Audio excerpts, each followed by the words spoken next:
Live from the Washington, D.C. area, it's the Inside Scoop, EmeraldPlanet. All the ecology news that our viewers want to know.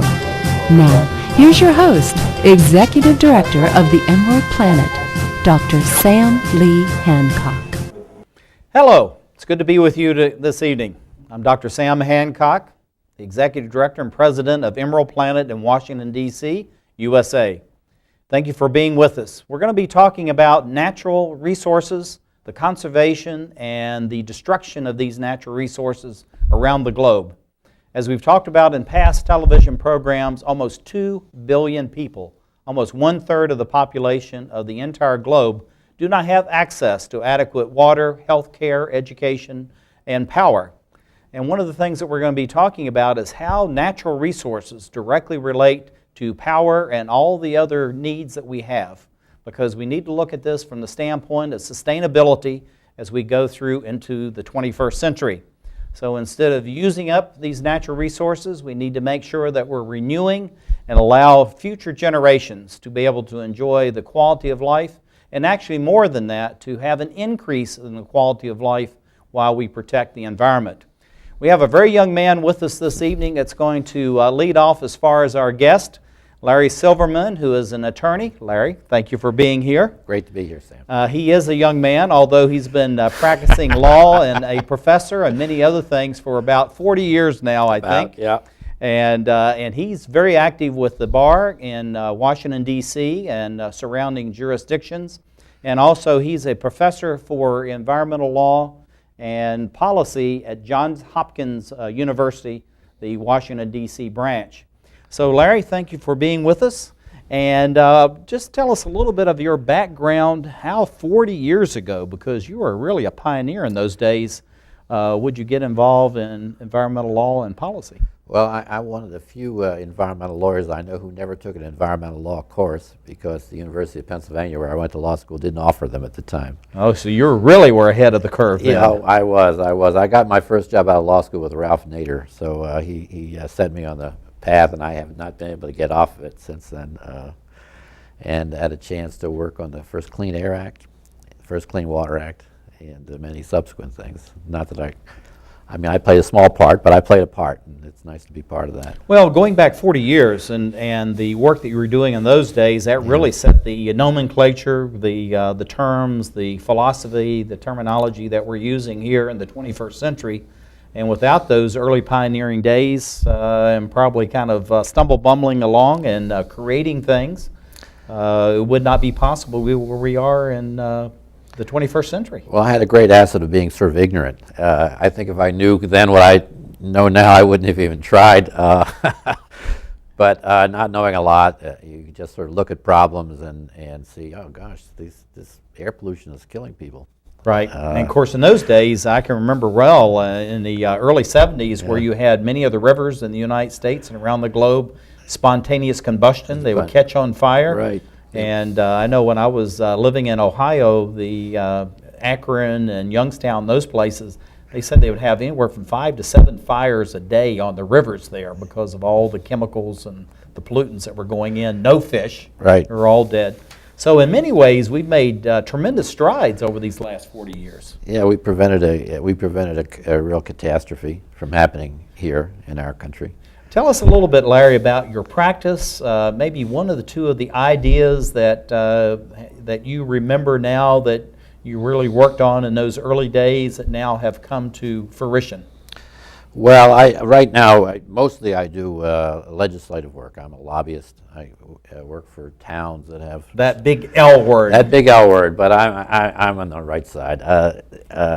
Represents cities that maybe have Superfund sites that need to get cleaned up. Okay. Or they need and now, what is a Superfund? A Superfund because many people listening will not know what a Superfund well, that's is. fair enough. It's there's all over the country. There are thousands, tens of thousands of sites where people have dumped very hazardous wastes in places they don't belong, and then abandoned them. And then the question is, what do you do with these? They need to be cleaned up, and there's a program created for them called the Superfund program. The idea was there'd be lots of money, but of course there's not lots of money. Not now, there was for a while, but it's sort of slowed down, particularly under the last administration. And it's not only cities, counties, and also out in extreme rural areas, but also many of the military bases. Have a large number of these dumps there as well. Yeah, here in Washington, D.C., the Washington Navy Yard, which is the oldest Navy Yard in the country, has had some of those problems. They're working on them. They're making progress. Now, in working with the Congress, and I would assume you also work with local jurisdictions and also the states, what is the process? You know, everybody thinks of lobbyists, and they go, ooh, lobbyist. Oh, no, not a lobbyist. Right. But actually, lobbying is a very honorable profession. It's very helpful in the legislative process, at least as it's evolved in the United States. So how do you help to protect the environment and advance the cause of climate change through that effort? Well, the First Amendment gives you the right to petition your government for redress of grievances. So I've been petitioning for redress of grievances for a very long time. There are lots of grievances around. I think the first thing is you've got to sort of get the attention of the people who make decisions. That's hard to do. Typically, when you go to a congressman's office, they have two questions. Who are you, and what do you want? Mm-hmm. And probably the third is how much money you're looking for. Well, they always know you're looking for some. Right. And you've got to sort of have answer those questions. And my approach to lobbying is to make lobbyists out of my clients. If I represent a conservation organization or a city or a small business, I try to educate them on how to approach the Congress or the agencies. Timing is very important because, you know, if you make the most eloquent argument 10 minutes after they voted on it, it's sort of a waste of time. Right. So on the other hand, if you get there too early, they're so busy. Oh, we have plenty of time for that. So you really have to follow this stuff. And you know, I watch C-SPAN a lot, and I hang around, and I read a lot of newsletters, and I try to sort of get the drift.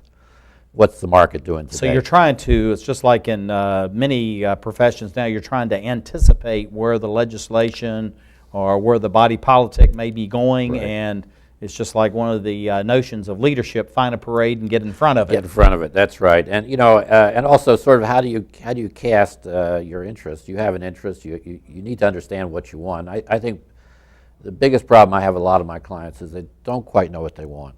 You know, what are you asking for? So you're trying to define the terms, trying to define what it is that they really, the goals and objectives. Right, what they really need. And then you have to redefine it in terms of, well, what's the Congress doing? Well, they're passing an energy bill. Well, but we have a water problem. Well, that's not unrelated. Mm-hmm. And so what's the connection? Right. And how do you make that connection? Or we have a security problem. Well, you know, if one of these chemical plants in your town blows up, that's a Homeland Security issue. So that's a good time to raise that when they're talking about Homeland Security. Well, part of your background also, which is very interesting to me because of my travel abroad extensively, is that you've done this work for 40 years in the United States, but also you've been doing quite a bit of work with a very small and isolated country called Nepal, which is the rooftop of the world on the border between India and China, which is a very volatile area. And we have a couple of slides that we're going to show and let's have this bridge. Why work all these years in the United States, and all of a sudden, here you are in Nepal? Well, you know, for one thing, it makes me feel young. Right now, if you look at the environmental law in the United States, it's voluminous. It's so big. I went to a bar association meeting, and a lawyer from the Justice Department was saying that this year there were 25,000 enforcement actions. And I participated in the first enforcement action, which was... Oh, my goodness. Number one. Number one. That was many years ago, so you know, there's a lot going on, but it's nice to go with a clean canvas, and you could take a country, you go to Russia or Nepal or a place like that, they're not starting from scratch, but they're pretty close. Let's bring up this first slide. We have a young man that you've been working with in Nepal, and you're going to tell this story, and then we're going to come up with the several other slides. Just give us a little idea about who this young man is, what he represents, and then we'll carry forward with the next slide. Well, you know, one of his friends, a fellow named Amir Pudel, was a student in my class at Johns Hopkins. We were teaching public lands law. about parks and forests. Now, how long ago was this? This was about 3-4 years ago. Okay, all right. And you know, I have the students pick a favorite park and then do reports on it. So Amir would do reports on beautiful parks and forests in Nepal. And I said, you know, Amir, what you guys need is an NGO, a non-profit organization, to be an advocate for these parks and forests that you care so much about. And that was the end of that. And then he graduated. And then 2 years later, he called me in Washington. He said he's visiting town. He said he'd like to start up that nonprofit. And we have, I think, we have a scene from that that location that he was talking about. Yes. And I would assume this is probably glacier water. It's coming out of the high Himalayas. Yes, the Himalaya mountains, the Himalayas, they say over there, they are the source of, they provide water, the primary source of water for 20% of the people on planet Earth. That's incredible, isn't it? So all the great rivers of Asia, the Mekong, the Brahmaputra, the Ganges, they all start either in Nepal or Bhutan or Tibet, way up in the high mountains. And there are great glaciers there too. Right. Which are melting. And they're receding now. They're receding at a tremendous pace. At a very pace. rapid rate, because I was in Bhutan 2 years ago now, and when meeting with the Minister of the Environment, he says the greatest fear we have is these glaciers are going to be gone and we'll have no water, because rainwater cannot replace the melting water from the glaciers. Yeah, the glaciers, they're great storage reservoirs of water, of fresh water on Earth, and the ones in the Himalayas are receding even faster than the ones in the Arctic. Well, what's the significance of this forestry college we have here in Kathmandu? What's the nature of forestry in these regions, and why is it such an issue? Some of these young folks from Nepal asked me to help them sort of organize an advocacy organization, so forth. So not knowing anything about Nepal, I thought I'd teach a course on it. So we offered the first online course from Johns Hopkins on that it was ever taught in Nepal. And we had Nepali students and we had Johns Hopkins students. And the idea was to create a dialogue between us. It was very difficult because there are many technical problems, and 8 hours a day they had no electricity, and so forth and so on. And these were younger students and mine were graduate students, and we had a lot of problems, but you know what, we communicated. And I had a co-teacher over there, Dr. Mohan Wagley, a brilliant man.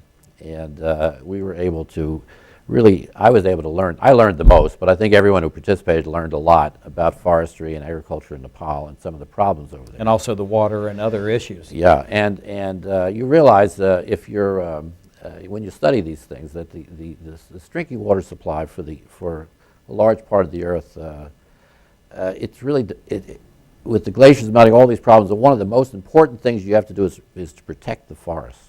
And we're going to end with that. Larry J. Silverman, Esquire, meaning attorney with environmental law in Washington, D.C., a professor at Johns Hopkins University. I'd like to thank you for being with us, Larry. And we're showing you many ideas about what is going on in the world as far as natural resources, water, forestry, land, and air. So thank you for being with us on the Emerald Planet. We look forward to being with you again. Thank you for watching. I helped turn my child's public school into a whole new kind of school. One with a curriculum that really motivates kids. One that has extended hours, 6 days a week, year-round. With loads of academic, cultural, and recreational activities. One that has support services like medical and dental right there. A school where parents' involvement is encouraged. Where teachers have more time to teach. And students are excited about learning. There's just one problem. My child doesn't ever want to come home. You can help turn your school into a community school for excellence. Find out how. Call 1-877-LOVE-TO-LEARN. It's coming. Right to your neighborhood. And when it does, you may be surprised. It's your Social Security statement of your benefits, and it's going to help you plan your financial future. Your benefit statement will tell you how much Social Security you're eligible to receive and when you'll get it. Then you'll know how much you need to save for retirement, because that's coming too. The future is in your hands. Choose to save. The toxic fumes from this meth lab are seeping into Jamie's sinus cavity. Ammonia vapors invade her throat. Toxic gases fill her lungs. Jamie's body is deteriorating. And she doesn't even know it. Jamie, dinner. So, who has the drug problem now? Find out how meth affects you at drugfree.org/meth.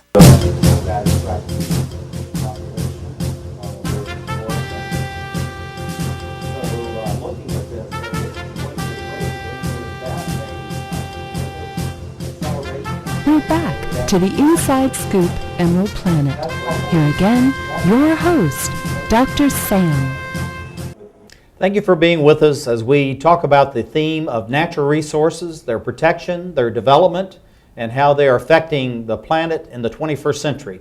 As you know, we've talked about in each of our different programs that almost 1/3 of the world's population does not have access to adequate resources of any kind, whether it's water, land, air. And also we're adding to that, and this particular topic is going to be the grasslands. We have a specialist with us, Randy Pheobus, who is CEO and President of the Native Grassland Conservancy. Randy, thank you for being with us. Thank you. Now that's kind of a very sophisticated title, and I know that the slides we're going to be sharing with the public are absolutely fantastic, some of the things that you've been doing. Tell us a little bit about why would you form a group just on grasslands? What does that mean? And then we're going to weave this whole story in as far as how these interrelate with all the other natural resources that are very useful around the globe. Absolutely. It occurred to me that obviously this part of our ecosystem is part of a bigger system, and through research and exposure to other data, I discovered that this actually happens to be our rarest and fastest declining part of the ecosystem, and I just felt compelled to act to try to understand the problems and then see if we could move it in the right direction. Yeah, many people think of grasslands as being out in the prairie with in Iowa and Nebraska and Oklahoma heading out to the west coast, but actually there were vast grasslands on the eastern coast of the United States when the first Europeans actually came here. So how do we translate and let people know that you have to have grasslands here as well as other areas around the United States and indeed overseas? Yes, really I think understanding how they compose an important unit in the bigger system would help people to understand why they're important and exactly how to approach their conservation and preservation. There's obviously, from a biological perspective, a group of species, both plants and animals, flora and fauna, that are the inhabitants of these grassland areas, even if it's not the grasslands of the great expanses such as in the Midwest and in South America and other portions of other continents. Yeah, like Russia, Mongolia, Yes. places like that, where they have vast grasslands. And different kinds of plant communities, but generally the principles are the same. There are species that have adapted to those conditions and those plant communities, and it is important to maintain those kinds of habitats and assemblages of species in order for the system to remain intact. Well, we're trying to protect the grasslands and, of course, the forests at the same time. And I think you shared with me that it's been a 90% decline as far as the actual acreage, the vast area of the grasslands. Is that correct? Actually, the statistic was that there are obligate grassland birds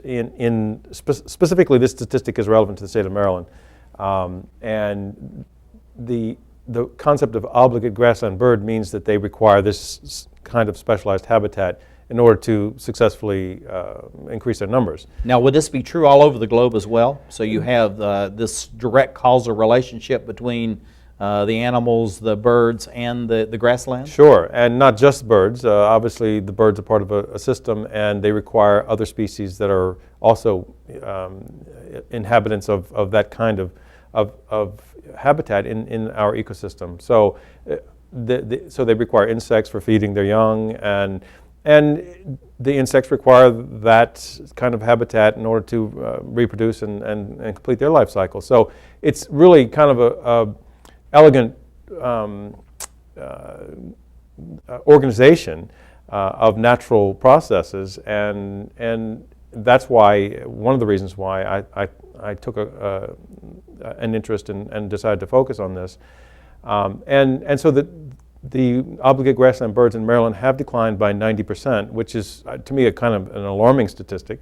And I thought that since I understood some elements of the problem and wanted to learn more, I thought it would be appropriate for me to start trying to act on those declines and see if we could do something about it. Well, as we're looking at that, we have this interplay with the grasslands, the forests, and of course now as the globe is at 6.7, 6.8 billion people and growing on a day-to-day basis, there's further and further encroachment on these various lands. What do you think needs to be done, Randy, as far as what can we do to address this issue, and how can we bring this to the forefront as far as conservation and also the environmental integrity of these many different areas? Yes, I think that's a good question, and part of my efforts involve advocacy and trying to share with people not just from our local area, but anyone that the message can reach, how each of us can act locally, and it's really remarkable how much impact we can have if each of us act locally in our own areas, no matter what continent we're on. Well, and we can make great strides. And of course, there's people going to be looking at this from various countries around the globe, and so they can look at their own native areas, no matter whether Absolutely. It's in Uganda, in Russia, Mongolia, as we talked about, South Africa. Sure. There's many places, the Pampas in South America. So there's virtually every country on Earth has these same challenges because you have increasing populations. You have a decline as far as the rainfall and water that's available to nurture all these areas. So in the studies and the work that you've been doing, Randy Pheobus, what is the interplay that you're seeing between all of these very complex but diverse ecosystems and humankind? Well, one of the revelations that I think that was the most striking to me was that our local jurisdictions rarely have the resources or staffing to fully address the issues. And I think some of our declines in the local ecosystems and probably it could be analogous to declines throughout across the planet are often due to the inability of the local jurisdictions to manage their resources in a way that is moving them towards conservation and preservation rather than the deterioration and degradation because of outside forces acting, not just anthropogenic, but, well, sometimes humans set in motion other forces, such as the introduction of non-native plant species, and that takes on a life of its own. And those are quite invasive. Yes, and it's exponential. Everywhere. Oh, absolutely. And the whole thing, too, about, as you're bringing in and looking in the flora and the fauna in these various areas, is that much of this is under private control. So you can't just go in and say, okay, we're going to rip out these species, or you can't keep planting the various food stocks that you're putting in. So you have this very delicate balance between public good, public policy, and the interplay of private and free enterprise, particularly in the United States and many of your Western nations. Yeah, there's an interesting study in that regard that was done in Canada that talked about the production of canola, and the study was a remarkable Of course, they're using that for biofuels. Yes, and also for human edible consumption. Yes, absolutely. But the interesting result of that study was that the scientists showed that if the farmers left the outer third of the field unplowed, let it lie fallow, that their production, their crop, would be equal to a field that was farmed all the way to the edges because of the native pollinators' ability to thrive in the outer third that would be unplowed. So that's a remarkable impact. Randy Pheobus, let's look at some of these slides that you brought with us, because these are absolutely phenomenal, and we'll talk a little bit about the interplay, and we're going to go straight through these. Tell us what is it that we're seeing here, and what is the impact that we have. And it looks like our little buddy here is flying through this area, but talk about this. Well, part of the idea in these kind of illustrations are to illustrate the relationship between our native species, the flora and the fauna.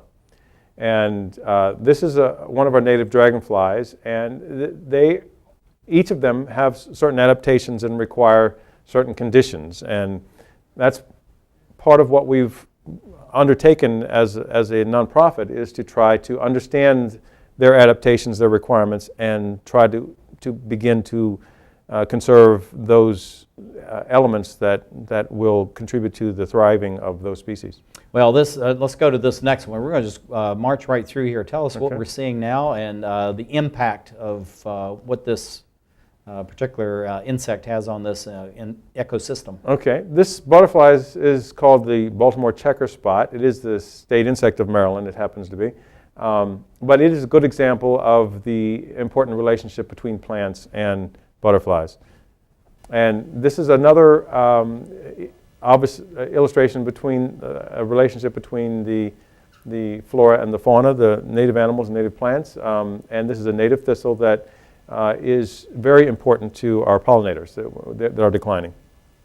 And this is just another example of a native species of flora, the aster, and a native species of fauna, the butterfly, clouded sulfur, this one is. Tell us a little about the coloration and why that's important, and how that relates to the protection of grasslands and really the entire ecosystem of particularly local communities, both here around the United States and abroad. Yes, many of these species have very remarkable adaptations, and part of that actually makes it that much more enjoyable for me to be involved in this kind of work, just discovering the difference in the adaptations of different species. We're going to leave this slide up, but tell us, Randy, in the last about 30 seconds, what would you like to share with our viewing public? What kind of challenge would you like to leave with them, and how they can help in this whole movement here and abroad? Absolutely. I think the resources are lacking kind of from a public perspective, so each of us can contribute. And if we think about our own homes and the communities from a watershed perspective, from the scale of a watershed, it's way more manageable, and we can all become more informed and contribute by improving those watershed areas. Well, Randy Pheobus, CEO, President of Native Grassland Conservancy, thank you for being with us. And we thank you, the viewer, for being with us as we talk about these very complex issues. And we look forward to being back with you to share with you more about how we are working hard to develop the Emerald Planet. Around the world, 1 out of every 3 women will be beaten Send Bob in. or otherwise abused in their lifetime, often by a family member or loved one. A future free from violence. It's all she's ever wished for.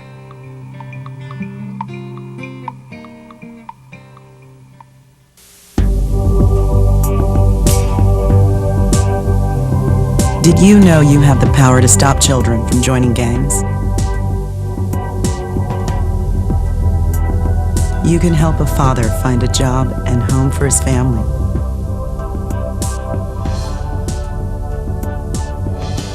You can assist a woman who can't afford the medicine she needs to live and the home she can't live without. You can choose to make a difference in our community. Support Volunteers of America, and you can help improve the lives of nearly 2 million Americans each year with programs and services that help individuals and families overcome their challenges to become as independent as possible. Support the programs that are working in our community. Contact Volunteers of America today. Call 1-800-899 0089. For some folks, saving for the future is easy, but for you, it might take a little more effort. Saving for your future is your responsibility, and there's a lot to save for. I never thought of that. Like your child's education, perhaps uncovered medical expenses, or just to be sure you can live the way you want when you retire. The time is now to save for tomorrow. Save now or work forever. The choice is yours. Choose to save.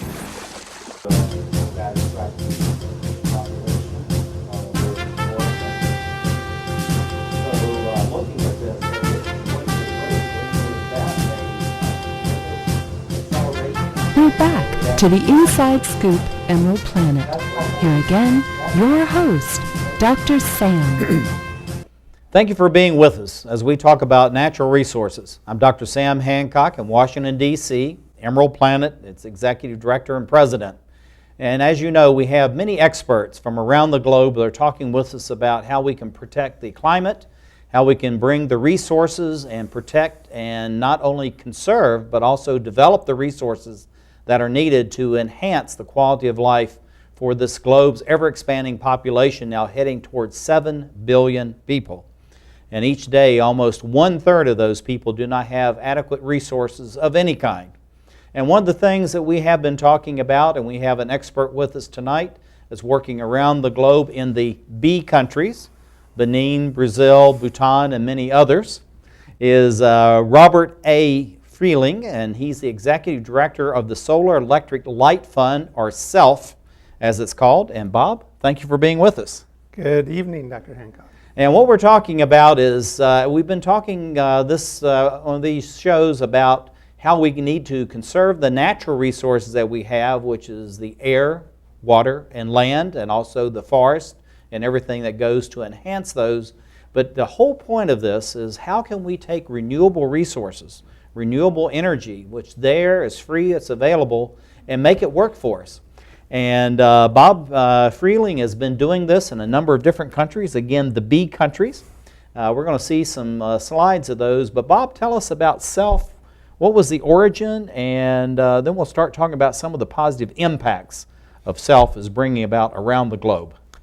Sure. Well, SELF was founded 20 years ago in 1990 by Neville Williams. I joined in 1994. Oh, so you've been around a long time now. Quite a while. And we're celebrating our 20th year this year. And the initial impetus for creating SELF was to address the needs of the 2 billion people in the world that still don't have access to electricity, almost 1/3 of humanity. It's a huge problem. I mean, it affects everything that you can imagine in their daily lives. When the sun goes down, these people retreat into homes that are lit dimly, if at all, by kerosene and candles. There's no way to pump water. And also many of them are using charcoal, which means we're removing the grasslands, the forest. And so this has all kinds of negative impacts on their health as well. Absolutely. And people who live with kerosene are said to smoke the equivalent of 2 packs of cigarettes a day. So respiratory illnesses are very common in the developing world where people don't have access to electricity. I know in many of the developing countries I've been in, which is numbers about 60 now, is that pneumonia is one of the greatest killers you have in that. People get into 50 plus and all of a sudden they're dying of pneumonia because of the advance and the impact on their lungs from breathing open flames within their homes. Absolutely. And of course, waterborne illnesses are also a major problem in the developing world. And lack of energy to pump and purify water is a serious issue. Now, many people that we work with in different organizations, they talk about water, then they talk about wastewater treatment, and they're doing all these things. But what you're trying to do, as I understand your philosophy, is this juxtaposition of power, energy, into all these other things that relate to healthcare, education, farming, and all the other aspects that goes on in humankind around the globe.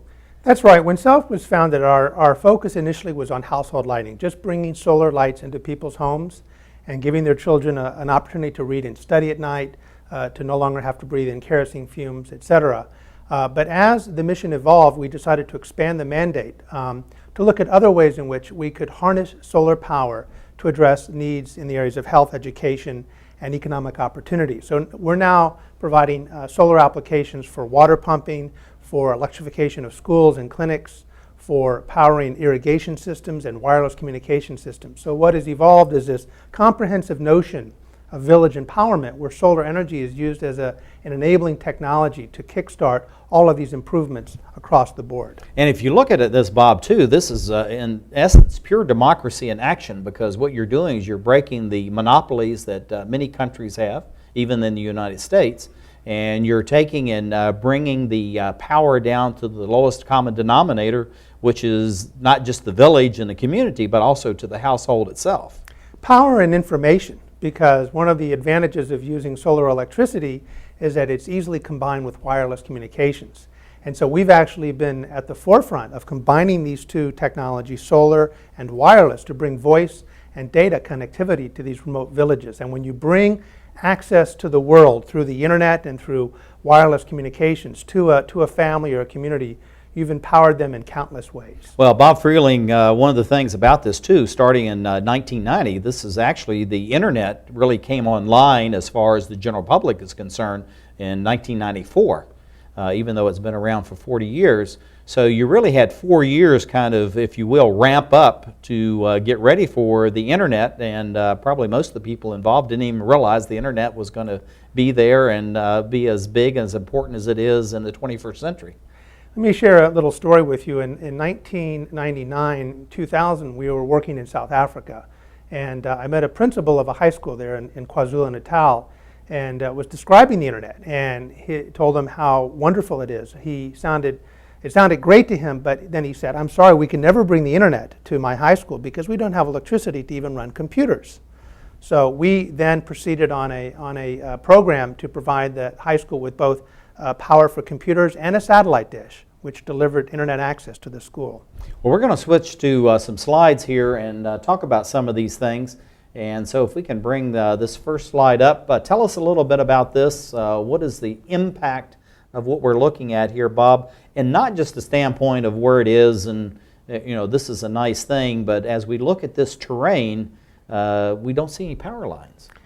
No, you sure don't. This is in the Himalayan kingdom of Bhutan, a beautiful country the size of Switzerland, nestled in between India and China, a country of astounding beauty and pristine ecological sensitivity.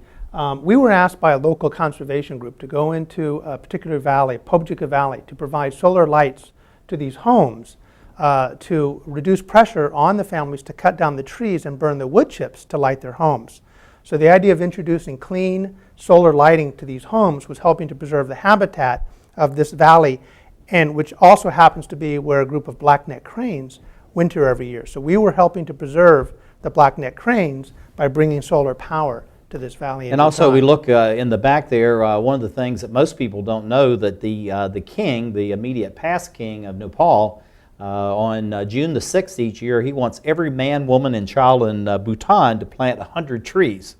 And so they went from just basically denuding the entire mountains, which means there's no conservation of water and soil, to where there's a very active forestry movement there. And we can see those trees in the background, which is the fruit of this last king's efforts for that. Let's move to this next scene here. And again, all of this relates to both humankind and this juxtaposition between humans and their surrounding areas. Tell us a little about this, Bob Freling. This photograph is taken in Benin, a small country in West Africa between Nigeria and Togo. And we were asked to address the needs of the people of Kalale, a district of 44 villages, 100,000 people. So we came up with a plan to provide a comprehensive solution for homes, schools, clinics, etc. But what turned out to be their biggest concern of all was food insecurity. From November through April every year, there's no rainfall, no food production. So our solution was to combine solar water pumping with drip irrigation to help these women grow food during the dry season. And what you see here is a result of our program. I went there in June and was just so excited to see these women growing all kinds of fruits and vegetables and earning income too by selling the excess produce to the market. So now in this one project, we have a model that is combining access to clean energy, water, food, income, nutrition, women's empowerment, and climate change adaptation. And we'll add to that also, now you have the funds where they can pay for education, because in many of these countries, being the European model, if you don't have a school uniform, a backpack, your school's supplies, a school uniform, you don't go to school. Stanford University tomorrow will be releasing a study in the National Academy of Sciences to corroborate what we've done here in Benin, and we're very excited to be able to quantify the impact of these solar drip irrigation systems. And yes, they are earning appreciable income. About 25% of the produce is consumed by the families. The rest is sold to market. That is absolutely fantastic. So you're bringing a cash economy in areas that were mostly barter and trade type of economies. What are we looking at here? This looks very sophisticated, but we can tell by the surroundings that we're probably in some places a little inhospitable, to say the least. Well, this is a combination solar array and satellite dish, which is in the Xixual-Xiparina Reserve, which is deep in the Amazon rainforest of Brazil, about 40 hours by boat from the city of Manaus. And I'm going to advance to the next photograph, because we saw that vast array, and this is how much of that arrived there, correct? Absolutely. It's, you have to go about 40 hours by boat, as I mentioned, and it's incredibly difficult to reach, and that's why it was important. We were asked by a local conservation group to assist with the provision of power for their school, their clinic, and also to provide communications. Now with this satellite dish, this community can access the same information that you and I can. So, and when I was in the Congo and a number of other developing countries, it's just amazing to me that actually my cell service there was much better than as I'm traveling around in Northern Virginia and Southern Maryland. So it's just amazing how you've been able to leap, if you will, the technologies. In the remaining minute that we have, Bob Freling, what would you like to share with our viewing public, which is across the United States and also overseas, about what's this interplay between the technologies, particularly the solar power, and preserving natural resources? Well, you know, we're just out of Copenhagen, COP15, and even though that was disappointing to a lot of people, it's really a huge opportunity we have now to advance clean renewable energy, to bring about improvements in not only health and education and poverty alleviation for the poorest of the poor, but to bring a more sustainable planet for all of us. And what's so incredible about solar power and other renewable energy technologies, they can impact all these different things at the same time. So it's really a win-win. We promote renewable energy, and we also tackle poverty and health and education for the 2 billion people that are struggling to catch up. And the good example you had here with this scene from Benin is the whole thing of you're actually bringing other advanced technologies like the drip irrigation that's being used in many of the developed countries and now coming into these LDCs, least developed countries. Where we're going to be looking at some other ideas and some other thoughts as far as what is going on as far as generating natural resources to bring the world closer together as we share these best practices, because that's one of the efforts of the EmeraldPlanet, is to actually create the Emerald Planet. So thank you for being with us. We look forward to being back with you again. See you soon.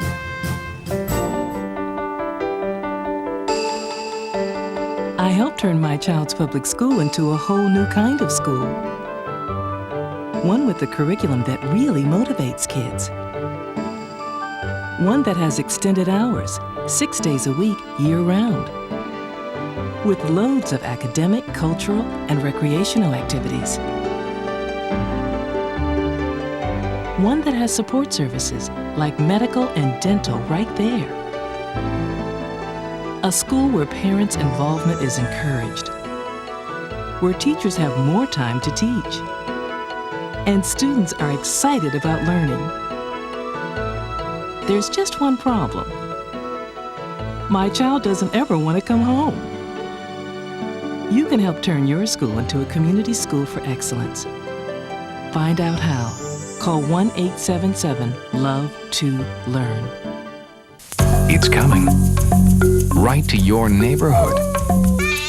And when it does, you may be surprised.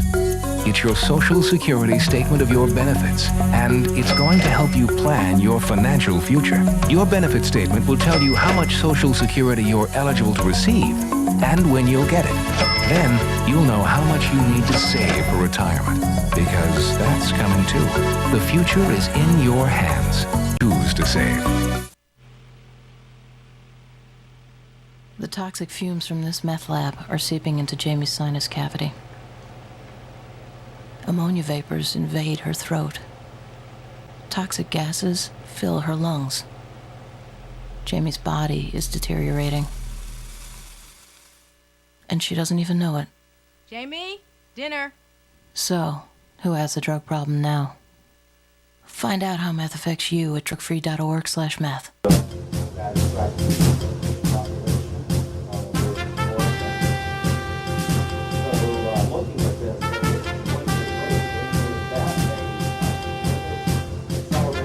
We're back to the Inside Scoop Emerald Planet. Here again, your host, Dr. Sam. Hello, thank you for being with us as we talk about natural resources around the globe. And we're using this theme of natural resources in a wanting world because we know that there's many people, almost 2 billion people a day, that do not have access to natural resources of all kinds. And we're talking about power, we're talking about public policy and healthcare and education, all the other things that we need to be concerned about as far as developing humankind. So as we go into the 21st century, it's not the fact that we're in a wanting world, but we have adequate resources to address the needs as we continue to expand the population as we go from almost 7 billion up to maybe 9 billion people by 2050. We have 3 experts that have been talking with us, and they're going to share some more of their ideas. We have Larry Silverman, who is the youngest amongst us. Even though he's the youngest, he's 40 years experience as an environmental attorney and also a professor at Johns Hopkins University in environmental law and policy. We have in the middle over here Randy Pheobus, who is CEO and president of Native Grasslands Conservancy. And then we have Robert A., or Bob Freling, as he likes to be called, Executive Director of the Solar Electric Light Fund. And all of these 3 gentlemen have been involved throughout their professional careers to look at the globe, natural resources, how we're going to protect them, and how we're going to provide more. And so, Larry, tell us a little bit about your early work and how you've been bringing about the legal environment so that both Bob and Randy could operate here in the 21st century. In a way, it was easier because some of the problems you saw were so obvious. And this goes back to the 1970s and the early 80s, rivers correct? Were catching on fire, and there was big oil spills, and all kinds of terrible things were happening. It was really obvious. And the other thing about it was, when you have these terrible, obvious problems, you actually can make tremendous progress. You know, if you wanted to warm your house, heat your house efficiently, first thing you do is shut the door. Nothing you do after that will be quite as cost effective and do as much a benefit as that. When I first started, it was a question of closing the doors and sealing the windows. It's getting a little tougher now. Well, we're getting down to the area where we need to actually be looking at what are the next steps, the more sophisticated steps. And this is something that Bob Freling has been talking about as far as his work in the Solar Electric Light Fund. And what do we need to be doing as we're looking at the Conservancy, which is what Randy is concerned with, and how that we can use the renewable and natural resources that we have much better as we're moving through the 21st century. Well, clearly conservation of energy is a huge first step. I mean, we've made a lot of progress, but so much more that we can do to use more efficient lighting, to use our more efficient cars, to weatherize our homes. I mean, many things that can be done today to just make the energy that we do have go a lot further. But ultimately, what we have to think about is transitioning away from fossil fuels to an energy economy that is based on clean, renewable, and carbon-free sources of energy. Solar, wind, geothermal. That's our future. Now, Randy Pheobus has been working on the preservation of grasslands, of course, the interplay of that with forestry and other areas. Larry's been looking at the broad spectrum as far as air, land, and water. So if we're using renewable and alternative energy, how is that going to directly address the needs of these 2 billion people a day that go to bed wanting food, water, heat, light, and clothing? Well, many of these 2 billion people are located in very remote villages that are difficult to reach with a conventional power line. So distributed energy sources like the sun, which is the ultimate source of distributed power, right? You don't need a transmission line. The sun from the energy is its own distribution. And the beautiful thing about solar is wherever you are, in a remote village in the rainforest or in the remote village in the Himalayas, if the sun shines, you can convert those photons of light into clean, renewable energy and use that power for lighting, for pumping water, for powering schools and health clinics. So for the 2 billion people that are dispersed, it is the perfect solution. And also, too, as we move in, Randy Pheobus is working on the conservation of grasslands and forest and other natural resources.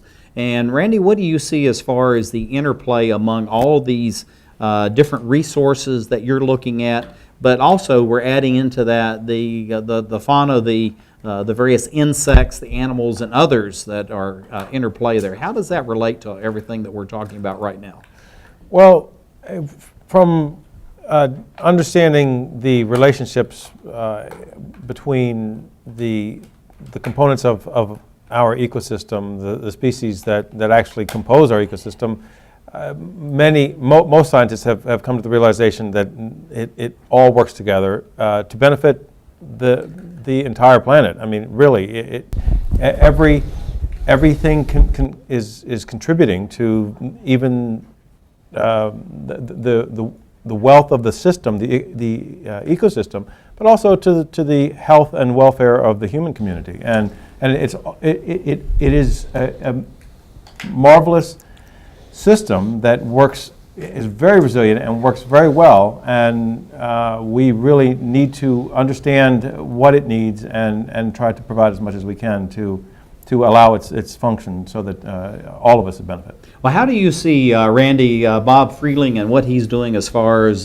solar and other alternative sources of power? How does that directly relate to the flora and fauna that you're trying to protect? Well, that's a good question. We don't have to go halfway around the globe to use solar. I actually am using solar, so it's kind of great to see the applications in distant lands. But we actually use solar for its wonderful synergy between small motors like fans for greenhouses and for water pumping. Usually you're needing water when the sun's shining, and so the panels are ready to go, and all a water pump needs is basically what the output of a small array. So we are actually applying those to the propagation of native species for the restoration projects, and for remote areas where we don't have access to either pumping or electricity. So it's a great.